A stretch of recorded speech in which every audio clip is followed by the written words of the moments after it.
the bodyguard got curious of the event, obviously to protect the governor, and we were very close to him.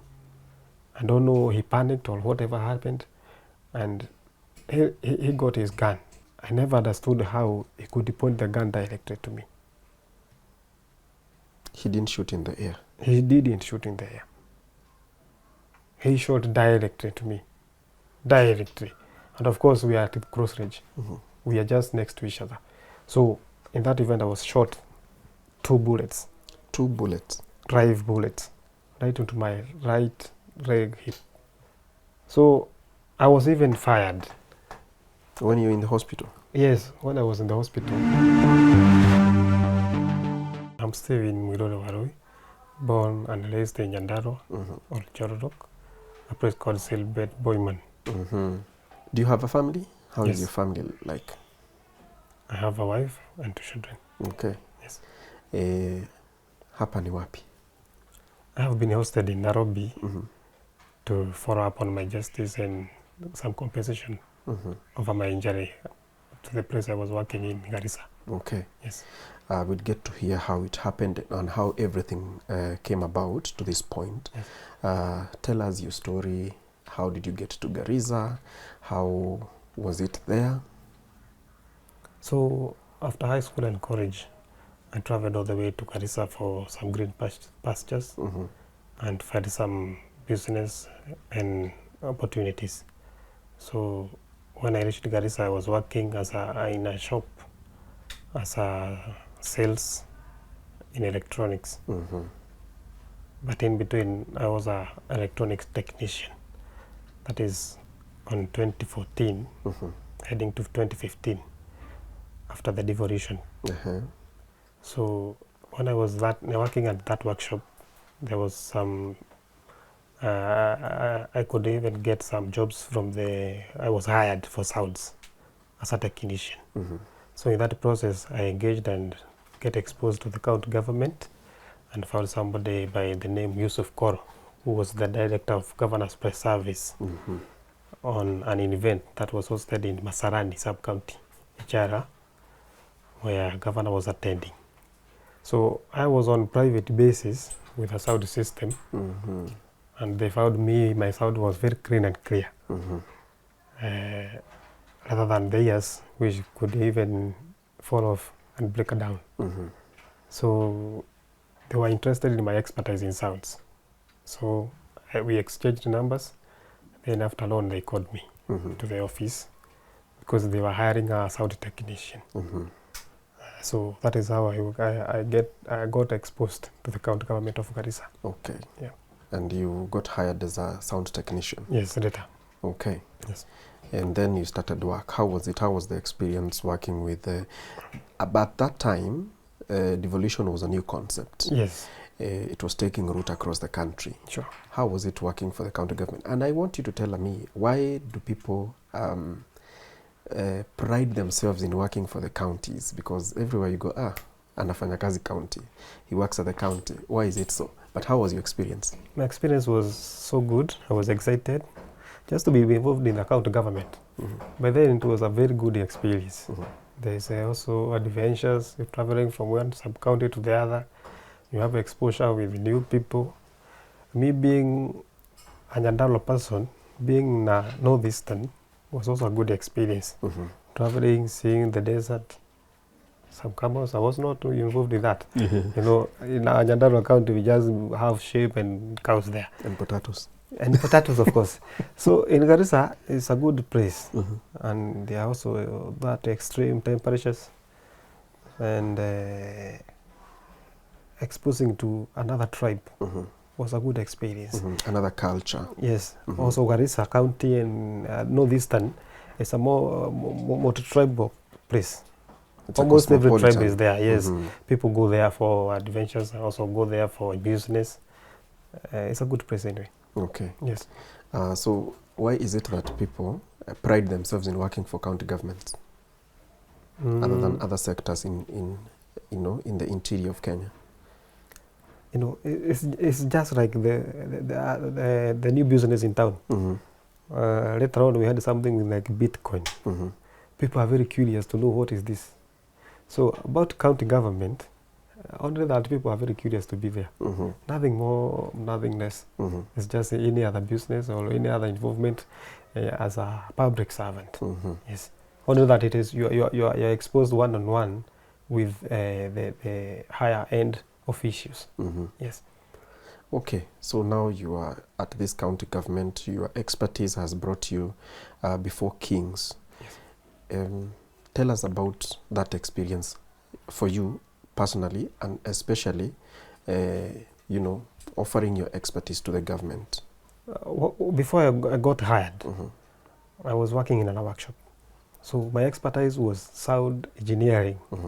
So that is sound production and the equipment servicing, either the amplifiers, the speakers, the microphone, balancing, everything that. So when I was hired there, I was being hired to make sure in any event that the governor attends, there's that clear coverance so the media can get a good sound. When there's a live event, the radio presenters can get a good audio. So I was there to make sure everything moved right. Okay, now do we go to this particular day? What happened and which year was that? So I started working there at 2015. So after that, 2016, they started the campaigns on for an election, For re-election. for 2017. So we are very busy on campaigns, traveling to every sub-county, giving the milestone of the county government and the governor what has done, either the on health sectors, education, ECD, everything as a county. So we are traveling to each sub-county to just reinstate what we have been doing all the years, what the governor has achieved, all the activation that he need to do. So we are there to make sure every citizen, every resident of Garissa County has known what the governor has achieved and what needed to be achieved more if he gets to be re-elected. So we are very busy on traveling. So the caravan would start from Garissa, the headquarters. So I would arrange all the sounds, every place where we could go. As a member of the governor's press service, me being the one who handled the sounds. So I could go to every event. I could arrange on the sounds, I could manage them, every place that we went. When you say that you were very busy, how many stopovers or events were you doing at about, I mean, let's say in a day? Almost 4 or 5, sometimes a whole day from morning to evening. We can even host 6 events, stopovers. Okay. Yeah. Now let's talk about this particular day that changed your life. Sure. Paint a picture for us how that day was. It was a normal day, a very busy day. We were ending the campaigns. We can start with the date. I'm was sure on, it is yes, edged in your mind. Yes, very clear and very certain. It was on 4th August 2017. That was the last day for campaigns in that season. So on a normal day, we could wake up at 5, prepare for the big day. We had more than 5 events that day. We are planned to move for about the last sub-county, the township. It is called the Dujis. So we traveled in the morning. We prepared. We arranged with the director of the press, and told me today is a busy day. We will be traveling to this place, and we will have 5 or 6 stopovers. So we could have 3 stopovers from morning 8 before the midday. The Garissa County, they are islands. So by midday they have to have a break for prayers. So we had 3 events before that. So we covered the first event at Barabara, Garissa County, another one. Then the third event was at Sankuri. A place called Sankuri. A place called Sankuri. That was around 11:30. So at that event, governor could come with a caravan, so talk to the residents. Then after that, we could break for prayers at 12:30. So after, immediately that we finished in that event at Sankuri, the rivals, the opponents, some of them, when it comes to campaigns, they are also the opponents and the current government. So those opponents, some raise some legal quarrels, and some could throw stones. That is a normal thing in a political rally. It happened that some people threw some stones in that event. So the bodyguard to the governor, me and my vehicle, the sound system vehicle, and the governor's vehicle, they must be very too close for the coverage. So I was the one who giving the mic to the governor personally. Nobody else could give it.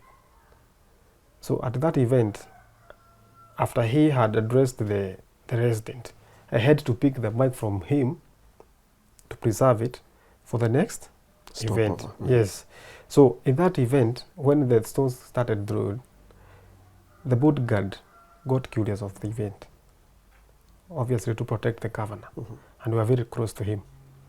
I don't know, he panicked or whatever happened, and he got his gun and started to discharge.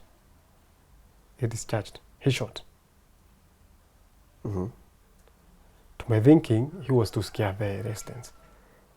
But unfortunately, I never understood how he could point the gun directly to me. He didn't shoot in the air. He didn't shoot in the air. He shot directly to me. Directly. And of course, we are at close range. We are just next to each other. So in that event, I was shot 2 bullets. 2 bullets? Drive bullets. Right into my right leg hip. Were you the only one who was injured in that scenario? I was the only one who was injured. Yes. He shot me directly. And when he realized that he had shot me, when he raised his gun, I don't know whether he wanted either to shoot the head, he shot. My cameraman was above the vehicle. It passed through him. Through the roof of the vehicle. And also shot the generator at the rooftop of that vehicle. And also shot directly to the windscreen of that vehicle also. From the back. You can see, I have some dents here from the hands. These are the mirror, the back mirror of the vehicle. Yes, they had pierced here. That is why I was just next to the vehicle. I was getting the mic from the governor to the vehicle, then for the next stopover. So we were very close, just next to each other. So I never understood how you can scare people shooting another person directly. To my thinking, he could have shot to the air. But I was shot directly in the right hip, here, 2 bullets. And then he shot to the roof and directly to the windscreen of the vehicle, and others to the air. And now the next bodyguard to the governor, driver one governor, after getting what is happening, he came and got the gun and turned it down. In that event, mwenye alikuwa na shot his leg. At this point, he shot his foot. Yeah, his foot there. So that is when he released the gun. Obviously, it shot all the bullets. An AK-47. It was an AK-47? Yes. It was not a... It was not a pistol. Yes, it was an AK-47, a big gun. So you can guess the impact. My goodness. So what happened after that? I want to understand, was he disarmed? Was the rifle taken away from him? Were you taken to hospital? And before we get there, please, were you in the you were in a sound vehicle? Yes. So was he in the governor's vehicle or outside? Outside the governor's vehicle. At this point, where was the governor? Just next to him. It was just next to him? Yes. The governor himself saw the event. He was there. The county secretary. Obviously, the whole office of the county government was there. Whoever was in support of the governor in the county government. They witnessed. They witnessed it. He himself was there. And I was transferred after I was shot. I was transferred from that vehicle, the governor's press service vehicle, by his command, and taken to Garissa, PGH hospital for treatment. Before you get there, before you were taken, were there measures taken to stop this thing from happening or from continuing? Was that officer disarmed? Was the rifle taken away from him? Yes, the other policemen disarmed him. They got the gun and also asked him what is happening. Because there was no that quarrels that could lead to shooting. Actually, some stones too haikuwa ati ile ati vurugu. Actually, those who are throwing stones, they had no guns. They could maybe have used even tear gas. They never used that. And of course, nobody was shot. And there are other policemen in the caravan. There are also KDF in the same. Because our governor's press service being northeastern, there must be security. So nobody else have shot. It's only him. And nobody else was injured other than me. With 2 bullets? With 2 bullets. Okay. So sorry about that. It must have been traumatizing to you. Very much. And of course, I never understood because we had been with him for more than 2 years together in the office. Somebody you could wake up in the morning, you report to the office, you say hi to him in the gate. He's just next to your office. The governor's office was just right opposite to the governor's press office. So we were interacting. There was no means so that we had quarreled either. We had no problems for each other. We could even take some lunch together in the office. So there was nothing between us that could lead to that. So I never understood what happened. Yes. Then you're taken to hospital. Yes. How was the recovery journey, the treatment? What did the doctors say? When I was rushed to Garissa PGH for hospital, and the doctors has also had a strike. There was a strike. So when I reached there, governor ordered his own personal doctor. He's called Dr. Kasim. I can remember him very much. The surgeon took over for my first aid. I was taken to theater. The bullets were removed. Or they were still in the body? Yes. The bullets were removed and I was sustained for transfer to the PGI to a referral hospital, Nairobi, Kenyatta. So it took almost 3 hours for that. I was shot as around 1 in the afternoon. So by the time I was reaching to the Garissa PGH, that is from Sankuru to Garissa, it took maybe an hour to there. So I was taken to the theater. I was restrained, sustained for gas, fluids, blood transfusion, the bullet removal. Then I was boarded for an ambulance to be transferred to Nairobi for treatment. So in the event of being transferred from Garissa to Nairobi, the vehicle broke down. The ambulance? The ambulance broke down at around a place called Bagali, some 150 kilometers from Garissa. And the tires punctured. It was a very bad day. Now, you are from the theater, you are shot, you are on an emergency basis, then the vehicle that is transferring you to a better place breaks down, and I don't know why they could not even have hired an aeroplane, being a county staff, to Nairobi directly. The vehicle has broken down. So we have to wait for another vehicle from Garissa, 150 kilometers, to come and pick me to Nairobi again.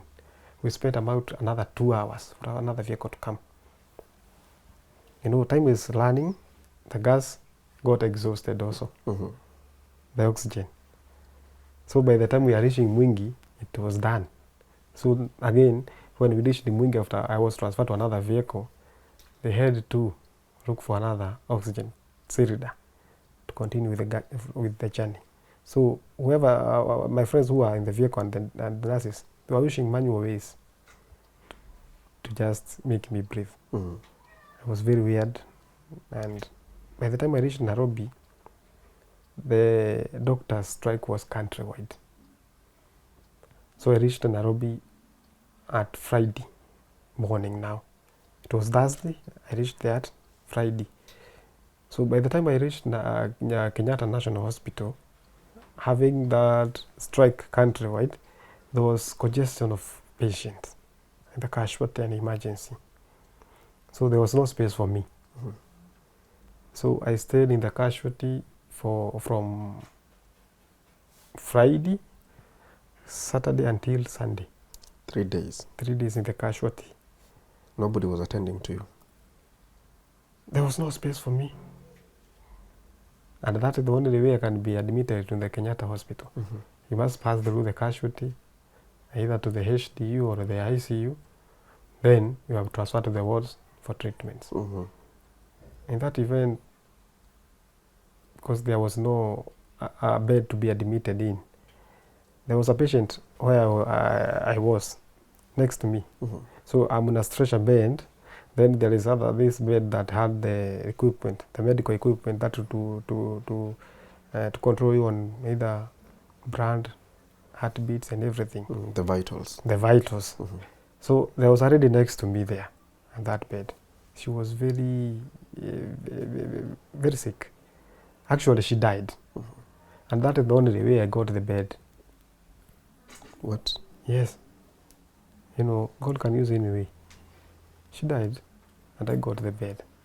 That was on Sunday. So I was admitted on Sunday and transferred to the wards on Monday, on Sunday night. On Monday, I was to be booked for an operation because the bullet exited on the posterior side of the body, the arm area, of course. So it busted open from the anterior side of the hip to the posterior side of the anus. So it busted the whole part of it. So there could be no way I could be going for a normal excretion, that fecal process. So they had to make an operation for the diversion. It is called a stomach diversion. Hiyo ni mara ina operation inafanywa kwa tumbo, then the intestines are exposed to the outside of the body for excretion. So I was booked that on Monday and taken to the theater on Tuesday. And I was done that colostomy diversion. That colostomy diversion is the large intestine that are cut into 2 pieces. So you have 2 barrels. They look like that, two openings. So one will be removing your fecal materials. The other one is inactive. That is, which is leading to the other side of the body. So that is a procedure to make sure that the anal area will heal fast without any further disturbance or infection from that thing. So that was the second operation I was done in the Kenyatta. So from then I was using colostomy bags to cover the intestines and also to excrete the fecal materials from there. So now from there I was done another procedure called skeletal traction.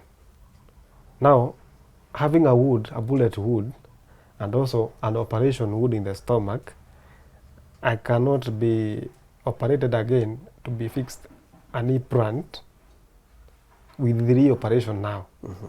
So they had to wait me to get healed for the operations. And still the leg is a bad state, the bones are crushed. So they had to do a procedure called skeletal traction. So I was drilled here in the leg. There's here. See this part? Hii ni chuma inapigiliwa hii side inatoka hii side.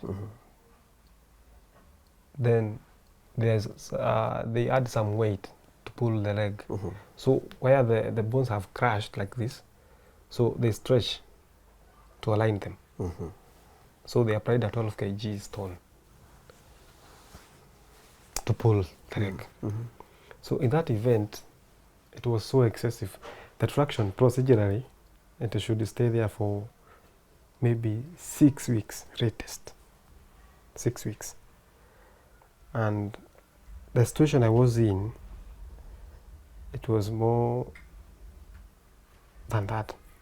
So 6 weeks could not be enough. And of course, I was supposed to be fixed with 6 kgs. They fixed 12 to make it stretch properly to align. And it was overdrained, having a strike in Kenyatta, so it was overdrained from 6 weeks to 6 months. What? 6 months. I stayed with it for 6 months. The weight on The your weight leg. on my leg. So niko hapo tu kwa kitanda, sitoki, nimewekewa hiyo stomach bag. Kwa hiyo venye imekaa sana, and the weight was excessive, it overpulled the muscles and the nerves. Oh no. Yes. So they broke. So the hip nerves and muscles plus the weight zika overstretch sana, zikavunjika nerves na muscles zikakuwa exhausted. So they got some like zimekufa sasa. So after I was removed the traction, the muscles could not respond and the nerves. So the leg got semi-paralyzed. In between the first month to the 6 months, I was done another operation. Wakaenda wakafanya operation, wafungua waona hiyo bone kama kuna venye wanaweza ifix Kenyatta.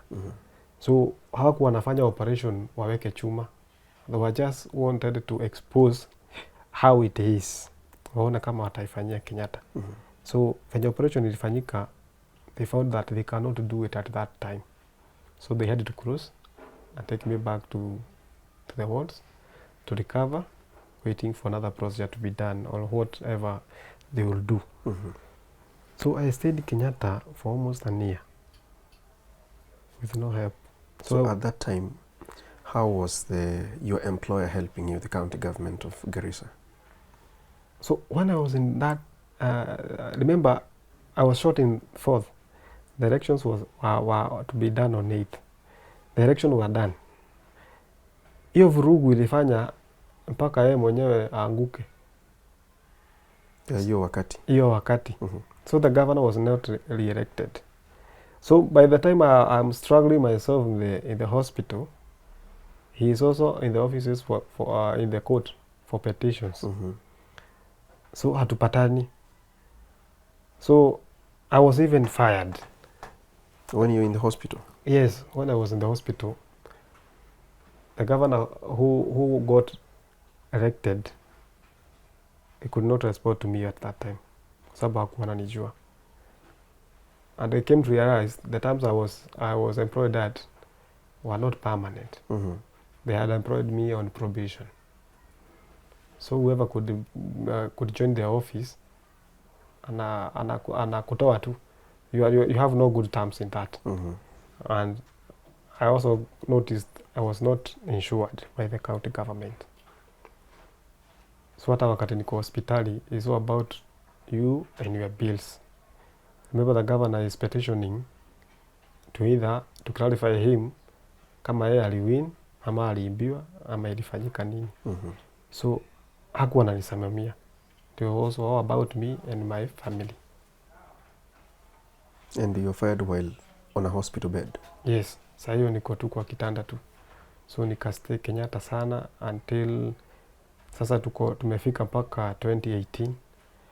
Until wakati waliniambia the only way we can help you now ni ununue chuma tukuweke. And I came to the governor. And asked him, I called him and told him sasa they have told me they can fix me an implant which was worth 200,000. An implant hip joint.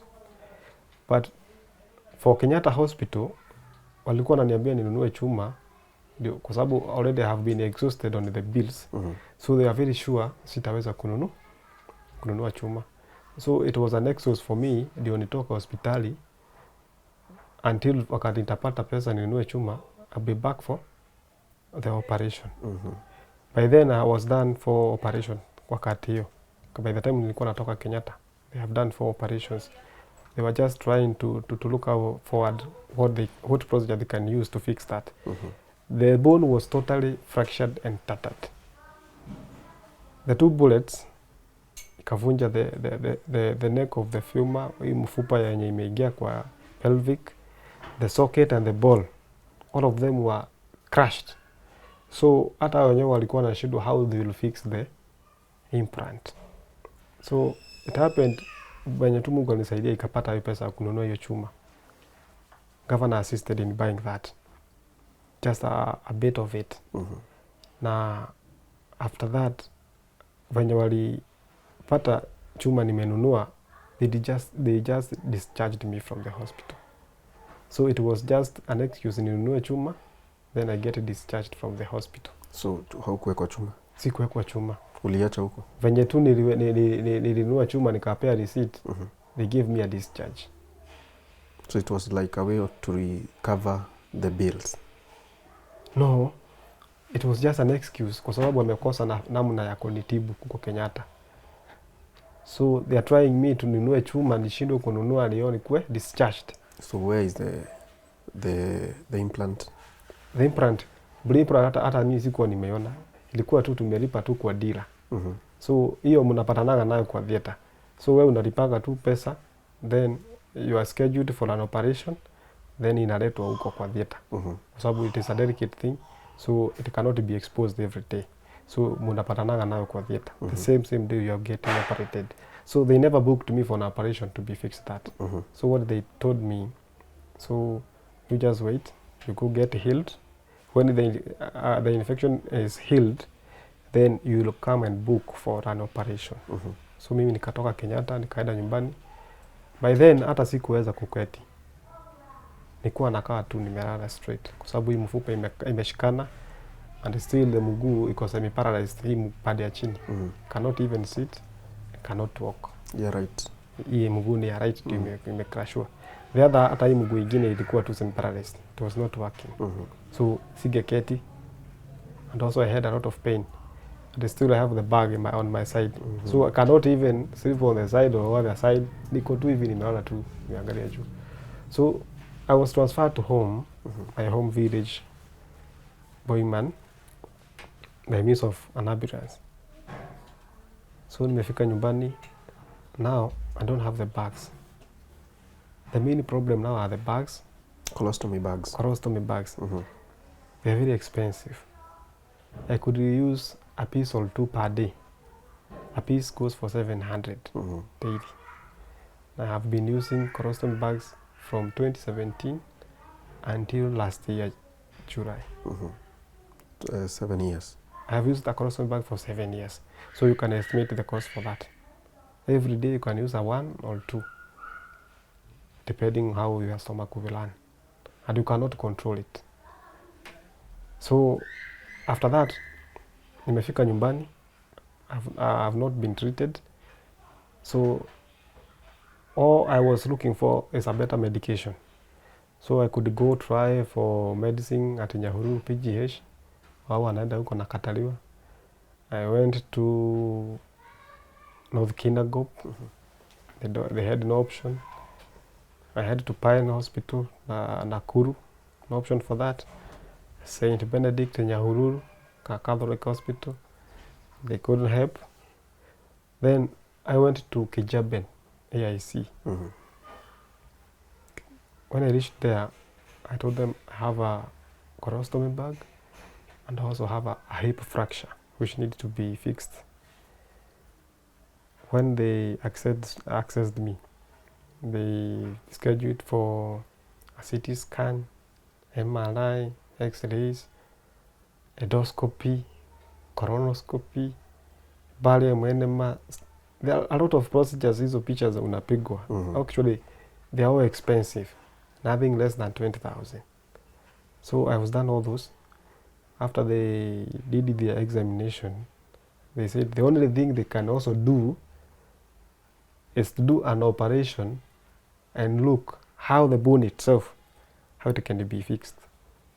Either they ampute the leg, if they find it necessary for that, or if they find it possible to fix an implant, they fix it. So the procedure was an operation to examine, again, not to fix. Again? Yes. That's the fifth now. They're just examining the bone to fix it. So I was booked for an operation in Kijabe. And nikafanyiwa operation in Kijabe. That was around June 2018 now. Kafanyiwa another operation. and they found it hawezi kufanya. The only way they referred me to either India to fix it. They had an option for that. So they closed the operation and were sent back home. To recover? To recover again. Remember, cannot even walk, cannot even sit. It reached a point now, I'm disappointed. I could even wish I could better have died long ago. Because now the costs, every operation is at a cost. And it's not a solution. And still it is not a solution. Every operation goes for at around 400, 500,000. And of course, there's no solution for that. So be reoperated again to either find a solution or be fixed. After nimetoka huko Kijabe, I went back home. So I'm there hopeless. I'm trying to contact the governor. He was also exhausted with the petitions and court proceedings. Until when it was declared now, the only way you can do is to wait for re-elections on another term. And now, being disappointed also for not being re-elected, you know, there's that recovery time. So I could not reach out to him now. Remember, I cannot go to Garissa now. I cannot even come to Nairobi to find him. So me niko nyumbani tu, hopelessly. I cannot reach out to him or the county government. So it happened after a year. Now on the 2019, there came some donors from America and USA, that it was from India, USA. They had combined to help Africans to fix those very delicate situations on orthopedics. The person who was failing me with an ambulance from Boyman Health Center to either Nyahururu or Nairobi or Kijabe, his father broke his leg by coincidence. So when he took his father to Nyahururu PGH hospital, he found that donor weak. So he called me. Okay. Wakati tulikuwa tumeenda Kijabe, yeye alisikia sasa I cannot be treated in Kenya. I can only either go to India or USA or UK for that further treatment. So venye yeye amepeleka baba yake atibiwe mguu, akakuta hao donors, they have a 1 week procedure ya kusaidia watu wenye wako na delicate situations at a fee, at a smaller fee. So when he called me, akaniambia hapo kuna watu wako hapa and maybe you can be assisted in this. So when we reached there, I took all my files for clarification and all the examination have been done. They were also concerned, how did this happen? Because hata walikosa kwa solution at that point. They had only 1 week. Na wakati nimefika huko, it was on Tuesday. And they were closing the workshop on Friday. Now it is on Tuesday. They have only 2 days. Then tena wameniambia wenda nyumbani. We'll call you if we get any way to help you. So in that event, after a day, so they called me on the Friday morning, the last day for the workshop. And they told me, now we have got a solution for this. All what you have to do and find money to hire a theater in Nyahururu and also for an implant. We will fix you for free. And of course, the implant itself and hiring a theater, they are the expensive things. So what about the implant you left at Kenyatta? That now is forgone. I cannot reach out to anybody to help on that. And of course, what they said, the implant I was prescribed at Kenyatta could not be fixed into my leg, according to the situation. So they had to find another implant, which costed almost 850,000. An implant. Plus sasa hiring a theater in Nyahururu. So it costed almost $1 million plus. So what we did as a family, they sold a piece of land, 1.5 acres. They had to sell it, actually urgently. So you can see it is at a loss fee. And by God's work, I was fixed the implant. Wow, at least. So, but the donors told me, because of the nerves that got exhausted at the traction point, The only thing that they have fixed for that joint is just make me get seated and be done some facials just to be stable.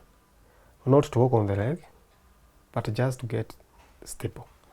So for now, there's no given chances of me walking with this leg because I was declared permanently disabled for this leg. Not unless I get another chance for nerves reactivation, which cannot be done even in Kenya, which is a 50% procedure. They told me it can cost me about 5 million. It can only be done in the USA or India. So I don't think I have chances for that. Had it been fixed when you were in Kenyatta, you'd be walking? No. And that's why they never found any solution for me.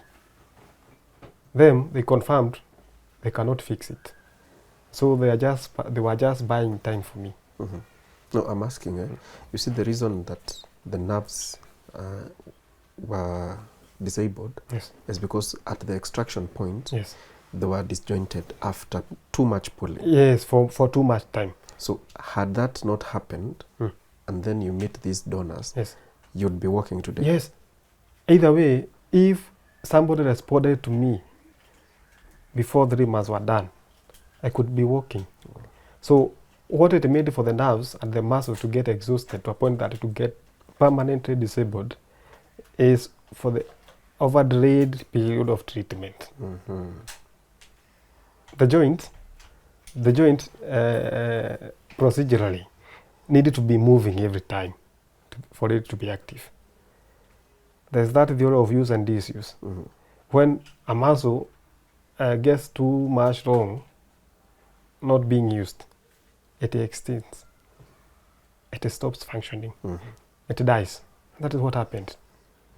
And for this too much pulling at the Kenyatta hospital, that's what made it.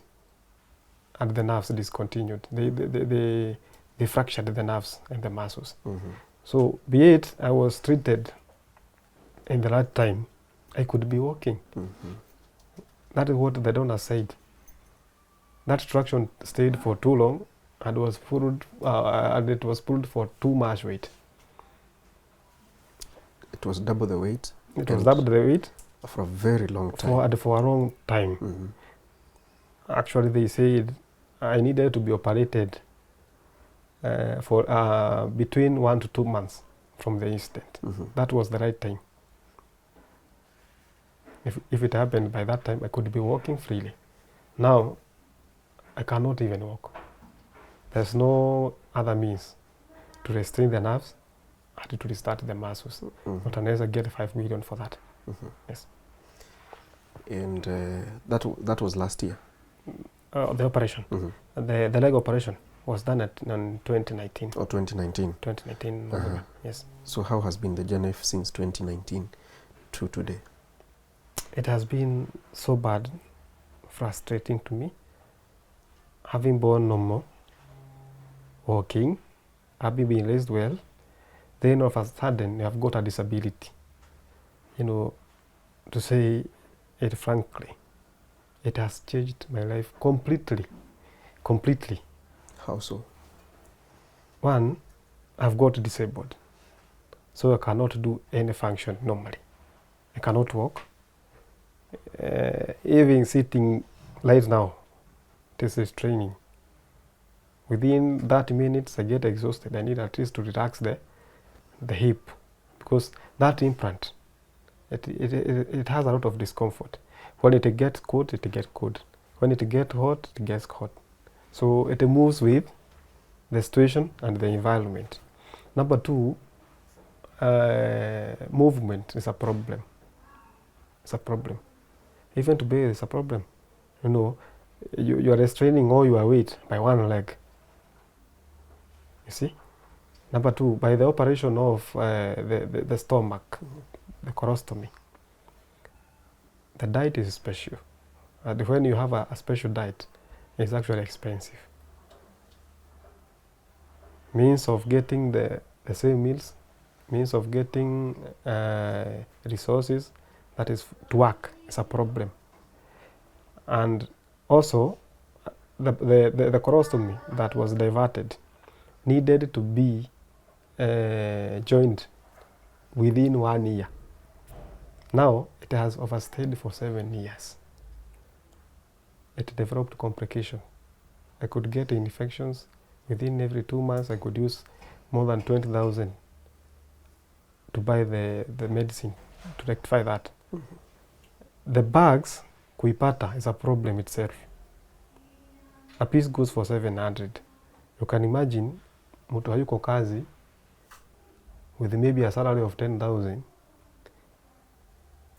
Kwa sababu hata pay slip yangu, I committed it to a loan for those operations.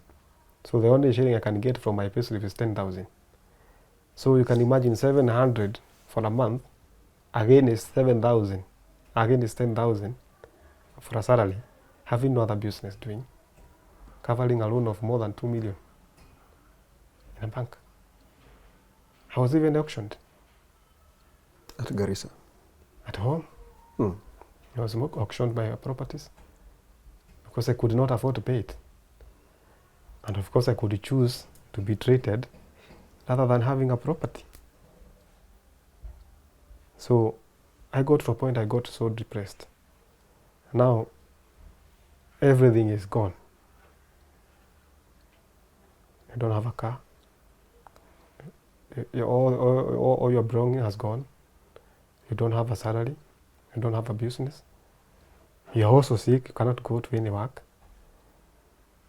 Hata ukienda kuambia mtu uko na kibarua, yeye tu kukuangalia hivi anashindwa, yes, you're seeking a job.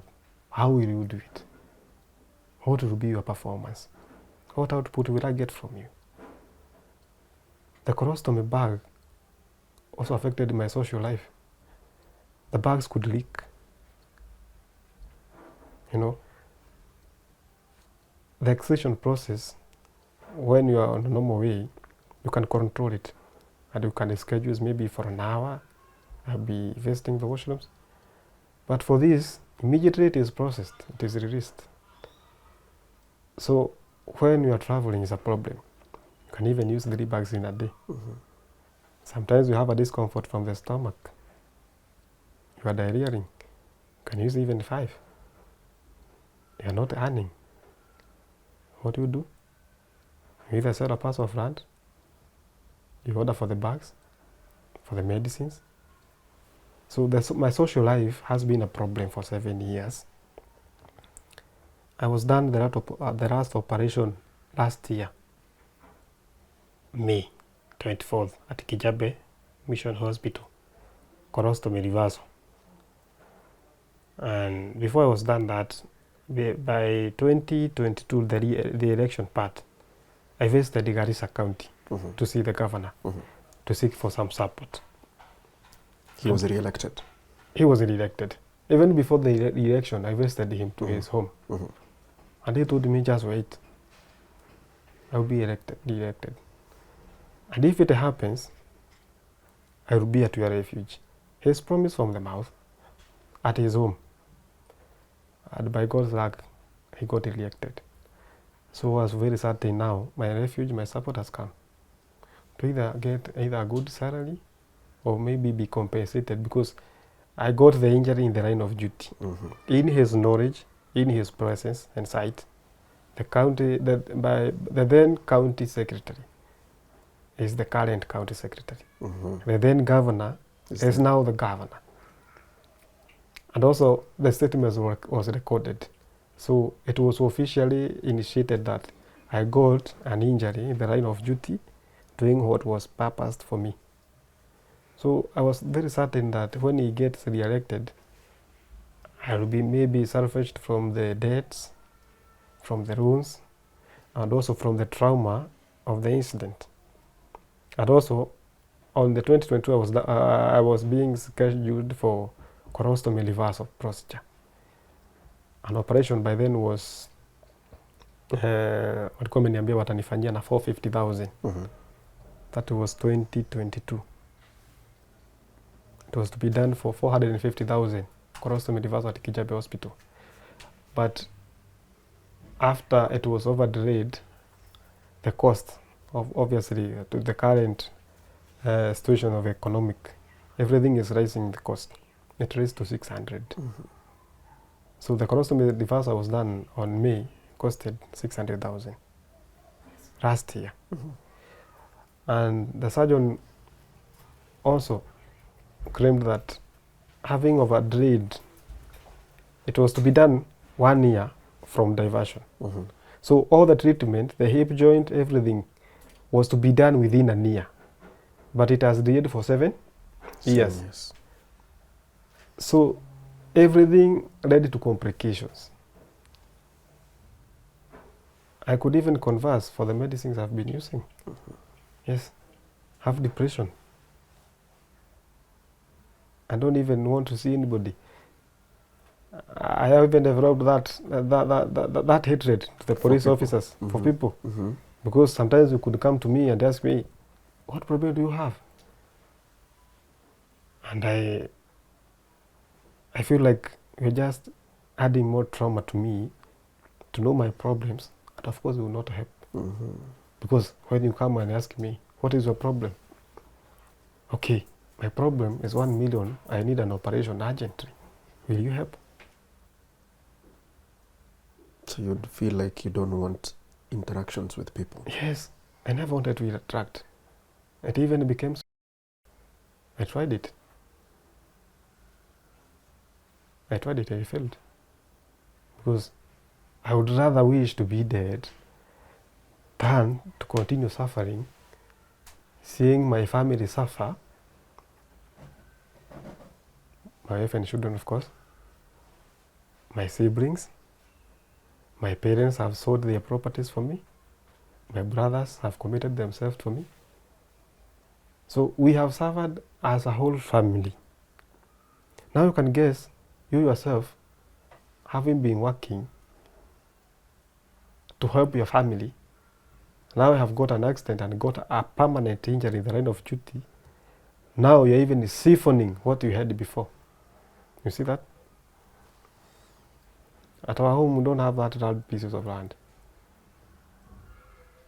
Then you have sold 1.5 hectares to be catered for your medication, thinking that either you'll be compensated later on, but also compensate on your parents. So to say, I don't even have any inheritance I can take from any parent. And of course, have you taken for others? So the colostomy diversion developed complication after the operation because it has overstayed. And also the surgeon has also cautioned it will develop complication because it overstayed. The intestines, as I told earlier, when ile wakati inatumika, it has the muscles. So the other barrel was not working. So it shrink. So wakati zinakuwa joint, moja ni pana, ingine ni nyembamba. So kuna ka joint hapo ambayo it is exerting a lot of pressure. So after the operation, it happened that it broke. It broke completely. I was even rushed back to hospital. So unatumia dawa. Hata saa hii tunaongea na wewe, I have to use the medicine to make sure there is a flow of the fecal materials, that they don't block. I was also done a procedure called spinal muscle reactivation. Hizo za hapo nyuma, kwa sababu venye ilikuwa imepasuliwa, they had to do reconstruction surgeries for the muscles. They also are very expensive, very traumatizing. You can imagine having a camera pipe from your mouth all the way to the stomach, another pipe of the camera from the back all the way to the stomach.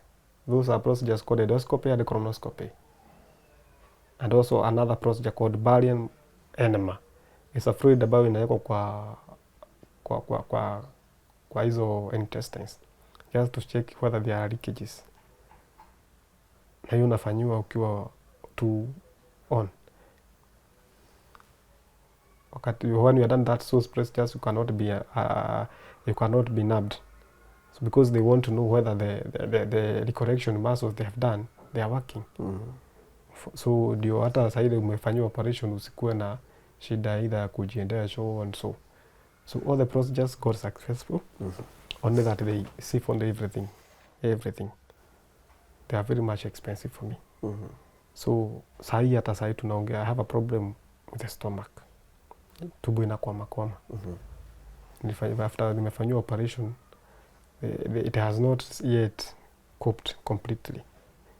Mara inakuwa na vigorous constipation kwa sababu ile mara was very thirsty, so inanyonya tu, inakuwa tu stuck.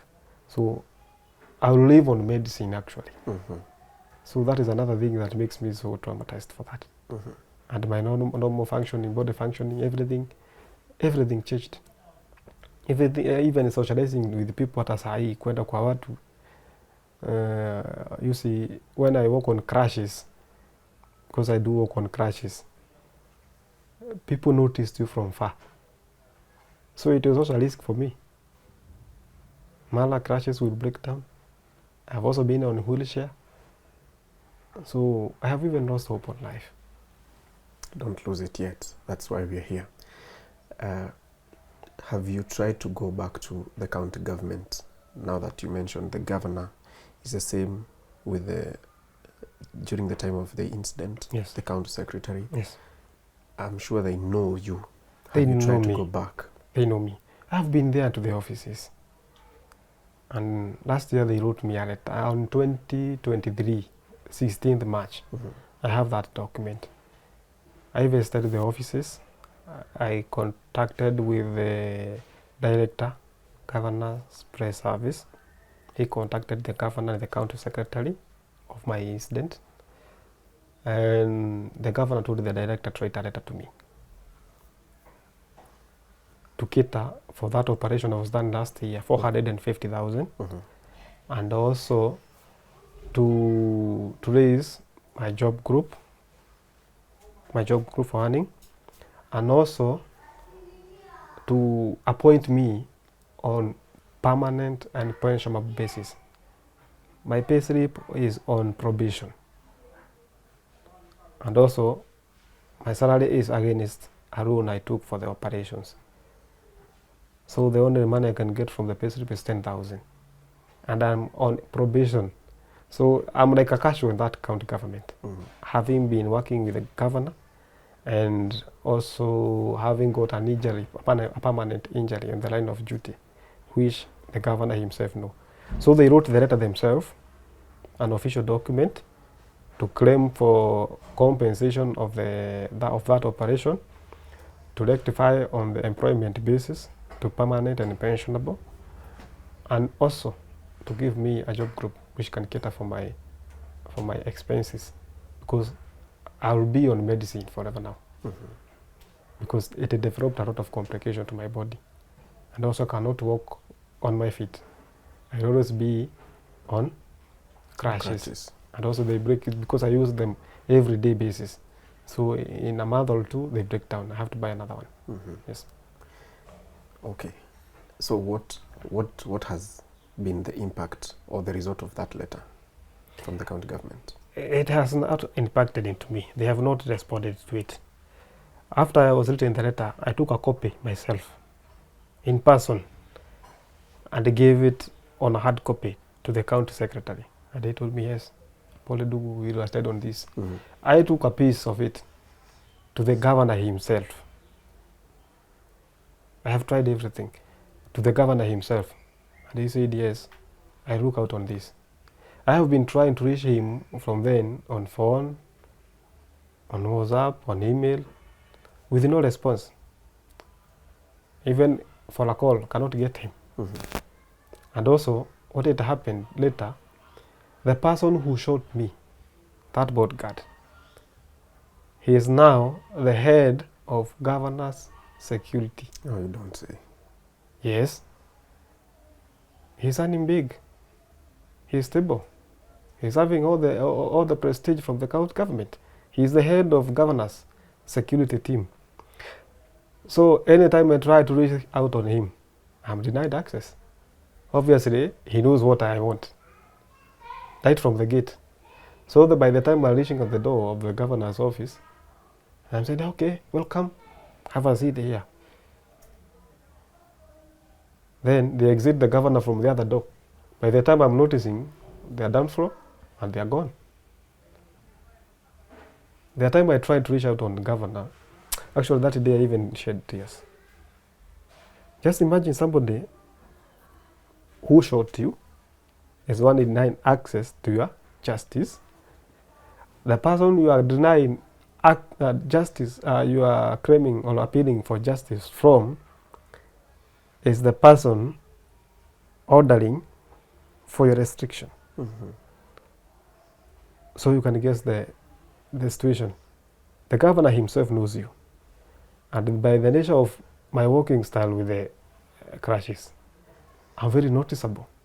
So I cannot sneak. Actually, the governor's offices are very secured. I get an appointment, then by the time I reach the offices, I'm told the governor is outside the country. You can even wait for a month. I stay in Garissa for a month. I don't have money. I'm getting hosted by either a friend. Of course, they will get exhausted of you. Actually, you don't have that confidence to stay there kwa sababu unawasumbua. Kukula, you are eating on a special diet. Now imagine you have been hosted by a friend and now ordering what you will eat. It's a problem. Number two, I need some special care. The sitting, the place to sleep is a different. Actually, I use a lipo mattress. A lipo mattress is a bedding, is an orthopedic mattress. A lipo mattress. Mm-hmm. It's an orthopedic mattress that have bubbles, which when you sleep on, they massage on you, because I developed a problem with the back. Mm-hmm. And also the leg needs some comfort. So a lipo mattress, obviously it will consume on power. It needs some servicing kwa sababu iko na heating, iko na hizo air bubbles ambazo zinakama zinakumassage. So my lifestyle changed from normal to expensive. Mm-hmm. Without an income. Without an income. Mm-hmm. Without any compensation. I have never received any compensation from the county government. Mm-hmm. Or the governor. Now, I'm being denied the access to the governor. Okay.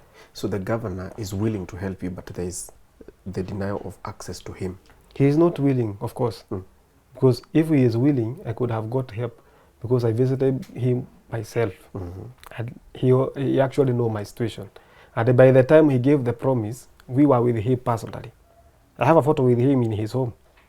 When he promised me that I will cater for you, now I have resumed the offices. Mm-hmm. But he has never responded. Now the time is almost heading up. I have not gotten any help. And he is the only person who knows what happened to me and the incidents that happened to me. The message I could send to Garissa County Government and Garissa Governor Nadif Chama Anden, I am appealing for your help in my compensation as I got an injury in the line of duty in 2017. I was shot in your side by your own personal bodyguard, Mohammed Hile. I have been seeking refuge from your offices, headquarters in Garissa town. I have been there. I have been with you yourself in your office. I have been you in your residence. You promised that you will cater for my compensation and the medication, but you have not honored your promise. Now I have been exhausted and I have exhausted all the properties from me and my family. Now I'm pleading with your indulgence, with all due respect and all that I did for the county government of Garissa, having known me, having worked with you, all the sub-counties in Garissa, having worked with you and also your bodyguard, in the presence of all the officials in the county government of Garissa, I am pleading for your help and indulgence into my compensation of the injury I got, which is a permanent disability. My life changed. It will never be the same again. only through your help that I can have a smile to my face, and also thank you as you purpose to indulge into my compensation and help. Thank you. Right. The message I'm sure will get to him. Tell me something, Stephen. How has your family been working with you? Your wife, your children. You mentioned earlier that you see how they've suffered. Yes. Can you paint a picture for us how it has been? It changed them. It changed all of them. Mm-hmm. My wife, my children, my brothers and sister, my parents. Actually, my father got sick. Got sick. Up to date, he using medicine. Mm-hmm. He got traumatized. The shock made him sick. He got diabetic, of course. Mm-hmm. Yes. He lives on medicine. He sees his son every time. Even my mom could, any time she sees me, she sheds. Up to date. To date, even at now, tukitembelea, when she sees me walking on crutches, having born me normal, it's a trauma. My brothers, they have spent on me.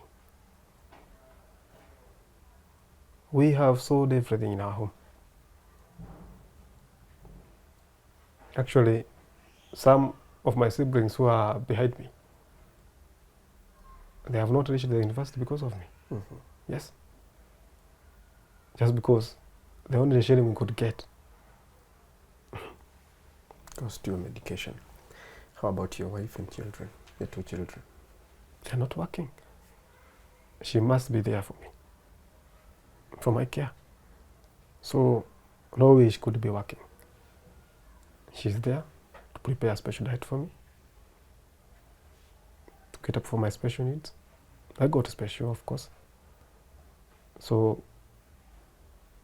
every time she has a problem with life, she cannot get involved or involvement to the society because I need her very close.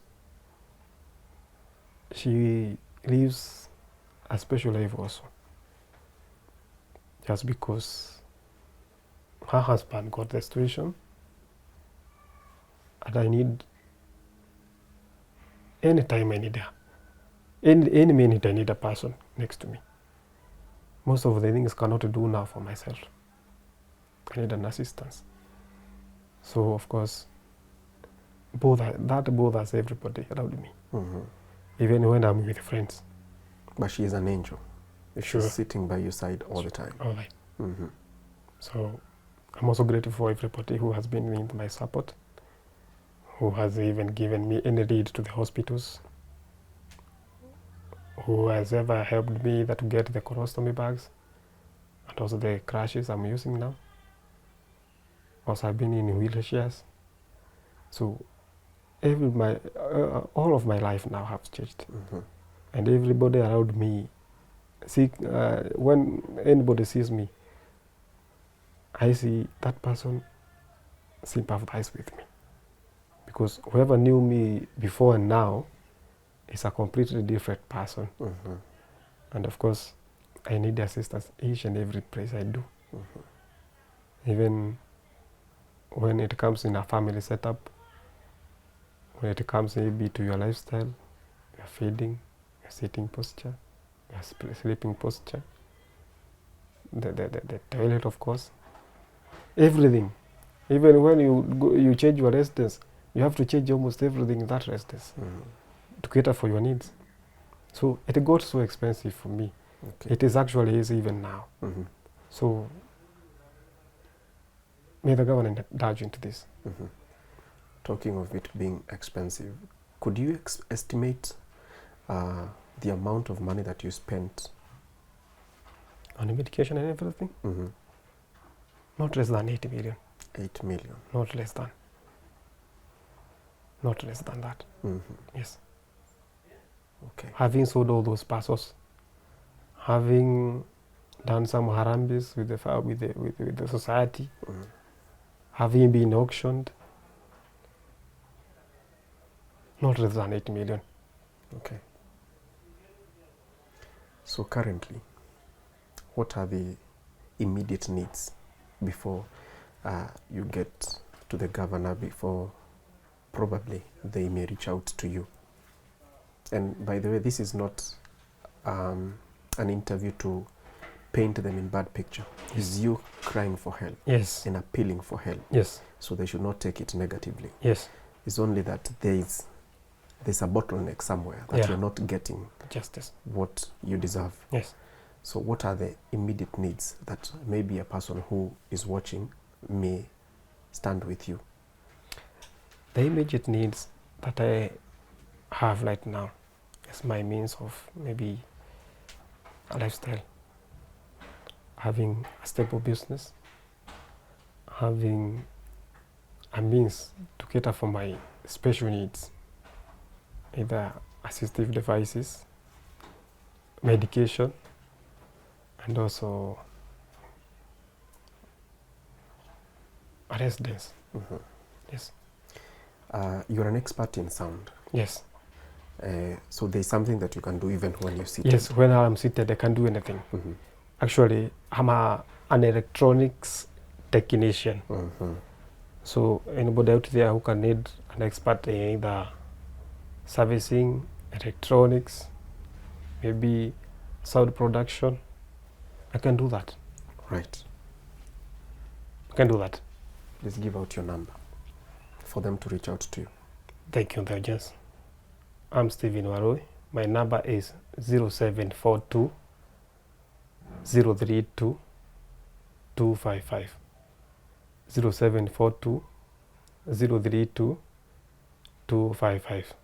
Registered as Stephen Warui. Stephen Mirore Warui. Stephen Mirore Warui. Yes. That is great. And we wish you the very best. We hope that this message will get to the necessary people. Yes, ma'am. Because, you know, we talk of the domino effect. That Yes. you touch this person and the other person touches the other until Yes. they get to the right person. Yes. And you get justice for yourself. Yes. At least you can have a better life, a better quality life. Yes. Because, as you say, you offered your expertise, but right now is a different story altogether. Yes. And it might look tricky because the governor is not seeking re-election. Yes. So I know by the time he is out of the office, And I will that's not be able to reach out to him. But of course, it's just 2 years down the line. Having known me for that role, being behind the sounds, at least as a media personnel, you can know somebody who is behind a county government sound system, Yes. how he can drive, and also the convenience and the infrastructure of the media housing. Yes, So a Saudi technician in a county government is very necessary for that. that is true. But I have been forgotten for that. My service I rendered. We thank you for allowing us to have this conversation on our platform. Yes. And we wish you the very best. Do not give up. Thank you. Tuko family is there for you. Yes. I think they will work with you Yes. as you pursue justice. And if you're there and you're an advocate and you can help him to seek his compensation and justice, and again, please, that help is welcome. Tuko family, that's the story of Stephen Warui. He offered his expertise to a county government, but this is his current situation. Who will answer his cry? My name is Kingori Wangeshi. This has been my story right here on Tuko. Thank you so much for watching. Until next time, bye-bye.